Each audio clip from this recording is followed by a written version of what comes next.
Assalamualaikum warahmatullahi wabarakatuh. Kembali lagi bersama saya Liana Wati, salah satu mahasiswa dari Universitas Muhammadiyah Cirebon, mau melanjutkan perihal jawaban UAS nomor 2 yang diberikan oleh Pak Dadang Priyono, yang untuk saya jelaskan di video ini. Soalnya itu yang nomor 2, paparkan mengenai peluang bisnis saat pandemi COVID-19 berdasarkan data dan analisis baik bersifat global dan nasional. Jurnalis Taufik Fajar. Peluang bisnis di tengah wabah COVID-19. Jakarta. Virus corona memberi tekanan luar biasa terhadap ekonomi global dan nasional. Badan Pusat Statistik BPS mencatat ekspor RI ke Cina merosot 12,7% menjadi US dollar 2,24 miliar. Penurunan tajam juga terjadi pada ekspor minyak dan gas dan non-migas. Impor turun sebesar 2,71% menjadi US dollar 45 miliar. Penurunan paling besar pada komoditas buah-buahan seperti apel, namun demikian Direktur Program Magister Manajemen Kalbis Institut Jakarta Dr. Joseph M. Zerenwarin mengatakan setiap ada petaka selalu ada peluang bisnis yang mendapat keuntungan besar seperti penjualan masker karena penularan virus corona melalui udara, sehingga banyak orang yang membeli masker untuk keperluannya sendiri maupun untuk dijual kembali.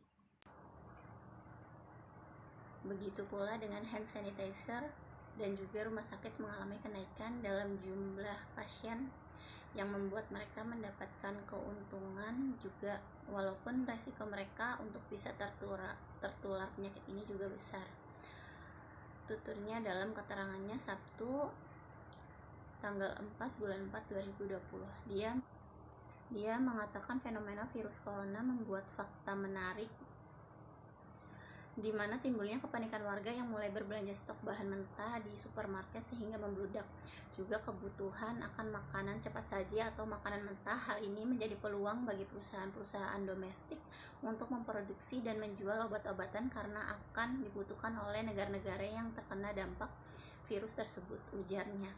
Solusi lainnya adalah dengan meningkatkan jumlah pedagang dan akses terhadap pasar minyak sawit mentah, juga memperdalam hubungan bilateral. Ide tersebut tercetus dari hasil diskusi bersama dengan pengusaha kopi. Sebagai besar, pengusaha tersebut juga melakukan transisi pada konsumsi rumahan. Seiring dengan hal tersebut, penjualan for melalui layanan pesan antar memiliki porsi 50%. Selebihnya penjual for juga didukung oleh penjualan di toko. Co-founder Berdaya Krui Ade Safira mengatakan, pandemi COVID-19 turut berdampak pada resort, villa, dan kemah selancar di Krui, Lampung. Sebelum pandemi, okupansi diisi oleh 90% warga negara asing WNA, terutama dari Australia. Saat pandemi, tingkat keterisian hunian hanya mencapai 20% dari total kapasitas hunian pada Maret dan April. Meski begitu, pihaknya telah menyusun strategi untuk bertahan di tengah pandemi. Hal ini dilakukan dengan mengubah target pasar dari wisatawan mancanegara menjadi wisatawan lokal. Kami mulai menuju target lokal dari Sumatera, orang-orang Bandar Lampung, ada juga dari Jakarta, ujar dia. Selain itu, ia juga mengubah paket wisatawan selancar menjadi paket yang diminati oleh warga lokal. Transisi target pasar ini telah dimulai sejak Mei lalu. Seiring dengan hal tersebut, okupansi di Krui meningkat menjadi kisaran 50-60%.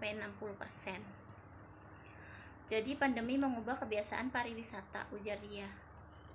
CEO Citibank Batara Sianturi mengatakan pemuda memiliki peran dalam mendorong pengembangan yang berkelanjutan di Indonesia, sebab 70% ekonomi Indonesia dikuasai bisnis kecil yang digerakkan oleh anak muda. Generasi muda membawa kreativitas sifatnya destruktif namun inovatif, ujar dia. Menurutnya hal tersebut terbukti dari menjamurnya startup di Indonesia. Pada 2019, lebih dari 1.300 startup tumbuh di 5 diantaranya telah menjadi unicorn di Asia Tenggara, yaitu perusahaan rintisan atau startup yang memiliki nilai valuasi lebih dari US dollar 1 miliar. dengan Amerika Serikat yang merupakan negara tujuan ekspor terbesar kedua setelah Cina. Demikian jawaban UAS nomor 2 dari saya. Mohon maaf jika masih banyak kekurangan. Terima kasih. Wassalamualaikum warahmatullahi wabarakatuh.